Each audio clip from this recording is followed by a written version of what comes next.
अस्सलाम वालेकुम दोस्तों, क्या हाल है? उम्मीद करना ठीक हो। सो तू साडे पे यूट्यूब चैनल आमिर देसी लाइव, ये चैनल ही आमिर देसी लाइव दा ते सोचेंदे पे उस कि यार वो क्यों नहीं आंदा पिया, उनकी कितनी दिहाड़ है वीडियो को नहीं अपलोड की थी यूट्यूब ते। यार इस वजह देते पे इस टाइम मैं दुकान ते खड़ा, दर्जियां वाली दुकान ते खड़ा इस टाइम, जी मेरा कारोबार है।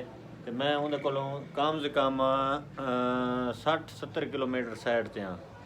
तो वह मोबाइल लावना, ये जो मोबाइल की वीडियो बनती पई है, यो मोबाइल उनका गिद्दा से इंशाल्लाह उको सवेरे मैं पुछवा दे सा। सवेरे उन्होंने को मोबाइल अपड़ वैसी वाला अपनी वीडियो बनाई सी तुहाडे नाल ते गप शप ही लैसी।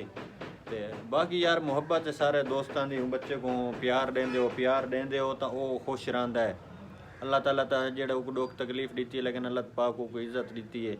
तो रब ताला दी देवनी है, इज्जत देवे।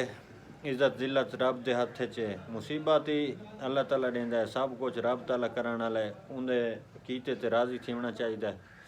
तो बाकी दोस्त तुसां घबरावना नहीं, जेडे मुहब्बत करने वाले बहुत सारे दोस्तों के कमेंट आते हैं कि यार वीडियो नहीं आती पई आमिर दी, अगर एक डूडे वीडियो अपलोड ना करे तो वीडियो की वजह यह आई, मैं आखिर दोस्तों को दस चोना छोटी जी वीडियो बना के ते बाकी उसे दी वीडियो आसी इंशाल्लाह। तो उनकी तो दुआ ही की करो, अल्लाह ताला को सेहत देवे। तो वही तो हर टाइम तुहाडे वास्ते दुआ करेंदा है।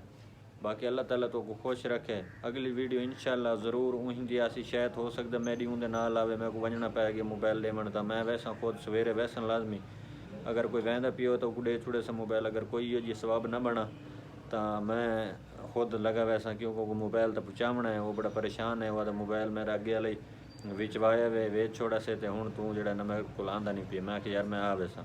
बाकी अल्लाह ताला सारे बिरावां खुश रखे। मिलते हैं अगली वीडियो। अल्लाह हाफिज़।